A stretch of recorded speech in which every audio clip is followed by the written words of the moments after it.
Welcome to horror studio. ये कहानी उन दिनों की है जब कोरोना अपने पीक पर था और सुरेश, जो कि बेंगलोर में एक ऑफिस में काम किया करता था। सुरेश अपने घर से दूर बेंगलोर में अकेले ही ऑफिस में काम किया करता था। वो एक पीजी में रहता था। उस वक्त कोरोना की महामारी बहुत तेज़ थी, जिसकी वजह से हर जगह लॉकडाउन हो रही थी। बाकियों की तरह सुरेश भी अपने घर जाने की तैयारी में था, लेकिन इत्तेफाक से उसकी टिकट नहीं हो पा रही थी और सुरेश वहीं पीजी में ही फंस गया।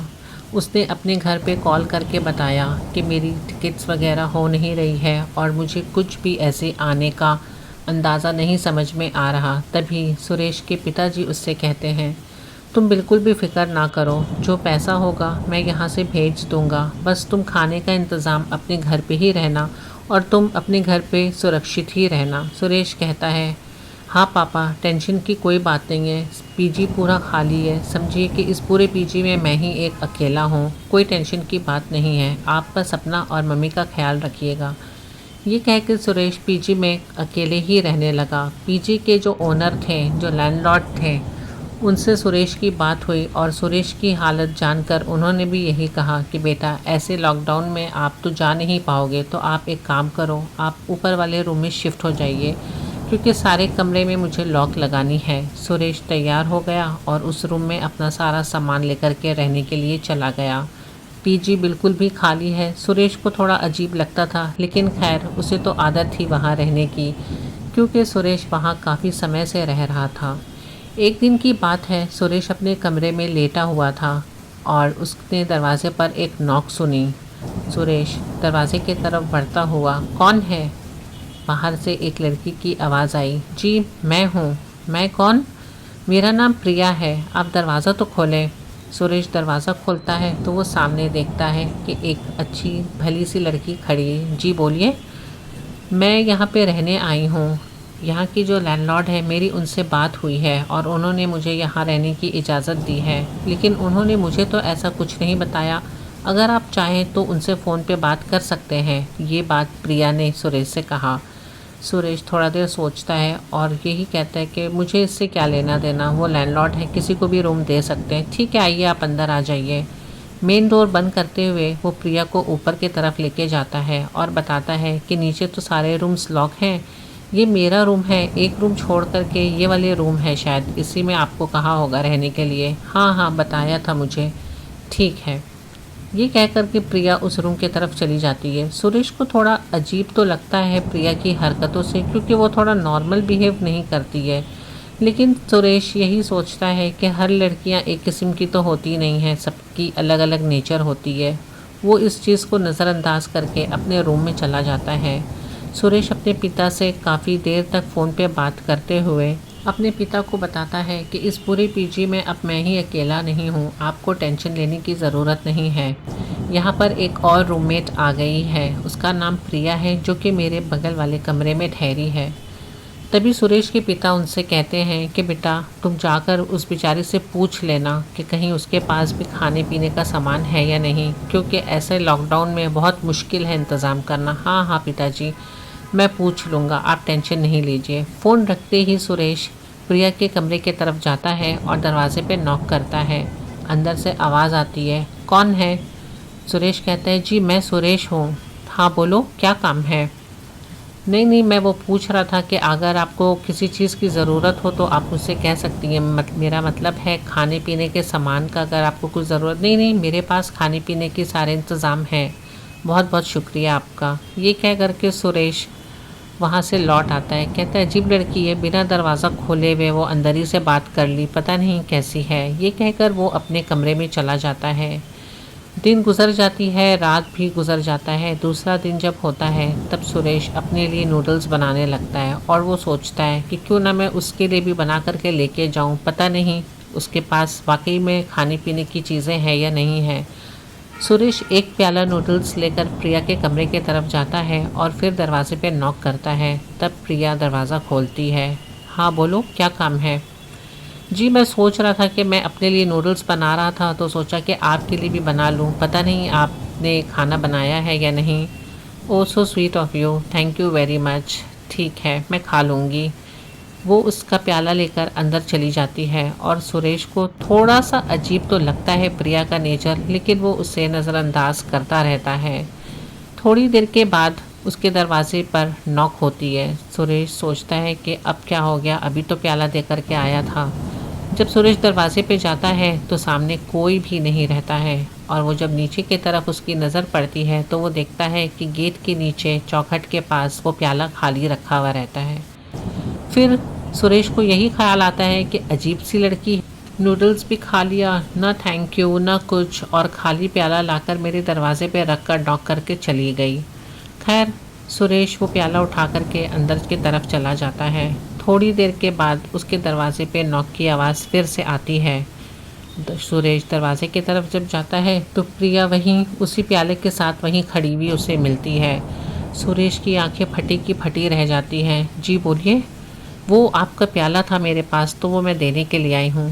सुरेश की तो होश उड़ जाती है। सुरेश प्रिया से कहता है, अभी तो आपने गेट पर ही छोड़ करके गया था ना प्याला। नहीं नहीं, मैंने तो कोई प्याला को गेट पे नहीं रखा, ये रही आपकी प्याला। सुरेश प्याला को हाथ में लेते हुए अंदर की तरफ चला जाता है और सामने जो प्याला पड़ा हुआ रहता है वो वहाँ पे रहते ही नहीं है। सुरेश सोचता है शायद मैं बहुत ज़्यादा सोचने लगा हूँ, मेरा वहम होगा ये कहकर वो कटोरा को किचन में रख देता है। थोड़ी देर के बाद सुरेश को बहुत तेज़ सर में दर्द होती है और उसके पास कोई भी मेडिसिन नहीं होता है। तभी सुरेश सोचता है कि क्यों ना जाके उस नक्चड़ी लड़की से ही पूछ लेता हूँ कि उसके पास कोई मेडिसिन है या नहीं। जब सुरेश उसके कमरे की तरफ जाता है तो वहाँ साइड में एक नाला होता है जो कि सबके कमरे से बाहर निकलता है। सुरेश की नज़र उस नाले पे जब पड़ती है तो उस नाले में वही नूडल्स सुरेश को नज़र आती है जो उसने प्रिया को खाने के लिए दिया था। सुरेश बहुत उदास होता है और कहता है, कितनी बदतमीज़ लड़की है, अगर इसे नहीं खानी थी तो बोल देना चाहिए था, मना कर देना चाहिए था, इस तरीके से वो चीज़ें क्यों फेंक दे रही है। मैं भी ना कितना बेवकूफ़ हूँ, अच्छा समझ के उसके लिए मैं खाना लेकर के गया था। बस ये सोचकर अभी जैसे ही सुरेश घूमता है वापस अपने कमरे की तरफ जाने के लिए, तभी पीछे से आवाज़ आती है, सुरेश सुनो। हाँ, क्या बात है? तुम अभी क्या कह रहे थे यहाँ खड़े होकर? नहीं, मैं तो कुछ नहीं कह रहा था। क्यों, क्या बात है? नहीं, मुझे लगा कि शायद तुमने आवाज़ दिया है। नहीं, मैं तो आपके कमरे की तरफ भी नहीं आया। हाँ हाँ, मुझे याद आया, मैं मेडिसिन लेने आ रहा था आपके पास। क्या आपके पास सर की दर्द की गोली है क्या? नहीं नहीं, मेरे पास मेडिसिन वगैरह नहीं है और मेरे सर में दर्द नहीं होती है। मतलब सर में दर्द नहीं होती है? मैं तो वो बला हूँ जो दूसरों के सर में दर्द कर देती हूँ। क्या मतलब है आपका? अरे तुम नहीं समझोगे, मैं मजाक कर रही हूँ। नहीं, मेरे पास ऐसी कोई गोली नहीं है सर के दर्द की। अच्छा ठीक है। सुरेश सोचते हुए और टेंशन में होते हुए अपने रूम में चला जाता है और जाकर बेड पर लेट जाता है।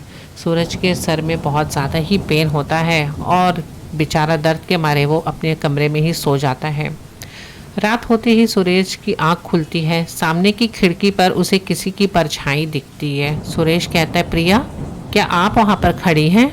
लेकिन किसी की आवाज़ नहीं आती। तभी सुरेश अपने बेड से उठते हुए खिड़की के पास जाता है और जैसे ही कर्टन हटाता है तो वहाँ कोई भी नहीं रहता।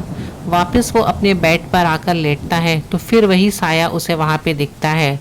इस बार सुरेश सोचता है कि अब मैं कर्टन हटा करके ही सोऊंगा, देखता हूँ कि ये क्यों मुझे तंग कर रही है। सुरेश जाकर अपनी विंडो की कर्टन हटाता है और आकर अपने बेड पे लेट जाता है। तब उसे वहाँ कुछ भी नहीं दिखता। दूसरे दिन जब सुरेश अपने कमरे के बाहर बालकनी में अपने कपड़े सुखाने के लिए निकला, तभी उसे प्रिया के रूम से किसी की रोने की आवाज़ आने लगी। वो यही सोच रहा था कि ये क्यों रो रही है, हो सकता है इसे अपने घर वालों की याद आ रही हो। वो फिर जाता है और प्रिया के गेट पे नॉक करता है, लेकिन इस बार भी प्रिया दरवाज़ा नहीं खोलती है और अंदर से आवाज़ देती है, क्या हुआ बोलो, मुझे तुमसे बात करनी है, दरवाज़ा तो खोलो। तभी प्रिया दरवाज़ा खोलती है और पूछती है, क्या बात है बोलो। अभी मैंने तुम्हारी आवाज़ सुनी, तुम ज़ोर ज़ोर से रो रही थी। नहीं, मैं तो नहीं रो रही थी, मेरी आंखें तुम्हें लग रही हैं क्या कि मैं रो रही थी? मुझे लग रहा है कि कोरोना का असर तुम्हारे दिमाग पर हो रहा है। सुरेश कुछ नहीं कहता है और वहाँ से अपने रूम की तरफ चला जाता है। रूम में जाके सुरेश यही सोचता है कि कितनी बदतमीज़ लड़की है, सही तरीके से बात भी नहीं करती, अब मैं इससे बात भी नहीं करूँगा। 2-4 दिन ऐसे ही गुजर जाते हैं। ये दोनों एक दूसरे से बिल्कुल भी नहीं मिलते, लेकिन हाँ, प्रिया के कमरे से अक्सर रोने की आवाज़ आया करती थी, जिसकी वजह से सूरज काफ़ी टेंशन में रहता था, लेकिन वो यही सोचता था मैं तो नहीं जाऊँगा। सुरेश की बात उसके पिता से हुई और उसके घर जाने का इंतज़ाम भी अब हो रही वाला था। बस अब वो 2-4 रोज़ में अपने घर के लिए निकलने ही वाला था। सुरेश यही सोच रहा था कि चलो एक बार मैं प्रिया से, बहुत दिन हो गया बात नहीं किया हूँ, आज उससे बात करके आता हूँ, हो सकता है उसका भी कुछ इंतज़ाम हुआ हो घर जाने का। ये सोचकर वो खुशी खुशी प्रिया के कमरे में जाता है। जब वो दरवाजे पर नॉक करता है तो इत्तेफाक से उस दिन दरवाज़ा खुला हुआ रहता है और अंदर से आवाज़ आता है, आ जाओ अंदर, दरवाज़ा खुला हुआ है। सुरेश जैसे ही अंदर जाता है और वो सामने का जो नज़ारा देखता है, सूरज की तो आंखें फटी की फटी रह जाती हैं और मुंह खुली की खुली रह जाती हैं। बस वो मंज़र देखकर क्या था, सुरेश उल्टी पैर वहाँ से दौड़ मारता है और पीछे के गेट से बाहर निकलते हुए रास्ते पे जो पेट्रोलिंग करते हुए उसे पुलिस मिलती है, उनसे कहता है, आप मुझे कहीं भी भेज दो, आप मुझे थाने में भी भेज दो, लेकिन मैं वो पीजी में वापस नहीं जाऊंगा। पुलिस उसकी हरकतें देखकर यही सोचते हैं कि इसे आखिर हुआ क्या है, कौन हो भाई तुम, कहाँ से आए हो, अटपट क्या बक रहे हो। सुरेश कहता है, मैंने उसे देखा है, वो बहुत ही भयानक है। किसे देखा है, कौन भयानक है? उस पीजी में। पीजी में? कहाँ पीजी में? किसे देखा है तुमने? तुम ठीक तो हो ना? कहीं तुम्हें कोरोना वगैरह तो नहीं हुआ है? नहीं नहीं सर, मैं बिल्कुल भी ठीक हूँ और मैं अब वहाँ नहीं जाऊँगा। मुझे 2-4 रोज़ के बाद अपने घर जाना है। आप प्लीज़ मेरा रहने का इंतज़ाम कहीं और करवा दीजिए। तभी पुलिस उससे कहता है, सुनो तुम घबराओ मत, चलो मुझे भी दिखाओ क्या देखा है तुमने, ऐसा क्या देख लिया है तुमने जो तुम इतना डर गए हो और अपने पीजी में जाने नहीं मांग रहे हो। सुरेश पुलिस के साथ उस पीजी में जाता है और उसी कमरे में जाता है जहाँ वहाँ से कोई भी नहीं मिलता सिवाय कुछ चूड़ियाँ के। वो लड़की यहीं रहती थी, मैंने देखा है उसे। रहती थी मतलब क्या है? मतलब अभी थोड़ी देर पहले तो वो यहीं थी, अब तो ये कमरा ऐसा लग रहा है जैसे कि यहाँ कोई रहते ही नहीं था। शायद तुम्हें कोई गलत फहमी हुई। नहीं नहीं सर, मुझे कोई गलत फहमी नहीं हो। हाँ, मैं एक काम करता हूँ, मैं लैंडलॉर्ड से आपका बात ज़रूर करवाता हूँ। सुरेश अपने लैंडलॉर्ड को फ़ोन करता है और उनसे बोलता है, हेलो अंकल। हाँ सुरेश बेटा बोलो, कैसे हो, काफ़ी दिन बाद फ़ोन किया। सुना है तुम्हारे पापा का फ़ोन आया था, वो बता रहे थे कि तुम्हारी जाने की इंतज़ाम हो गई। अरे अंकल वो बात आप छोड़िए, पहले आप ये बताइए कि आपने किसे भेजा था यहाँ रहने के लिए? किसे भेजा था यहाँ रहने के लिए? मैंने तो किसी को भी नहीं भेजा। तब सुरेश से कॉल पुलिस के हाथ में आ जाता है और पुलिस उनसे सवाल करती है, आपने किसी प्रिया नाम की लड़की को यहाँ भेजा था ना रहने के लिए 1 महीना पहले? नहीं भाई, मैंने तो किसी को नहीं भेजा। ऐसे लॉकडाउन में कौन आएगा रहने के लिए? आप किसकी बातें कर रहे हैं? क्या आपने किसी को नहीं भेजा? जी नहीं सर, मैंने किसी को भी नहीं भेजा।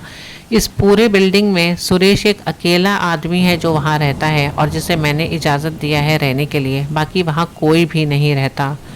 तभी पुलिस और सुरेश को समझ में आ जाता है कि ये क्या मंजर था।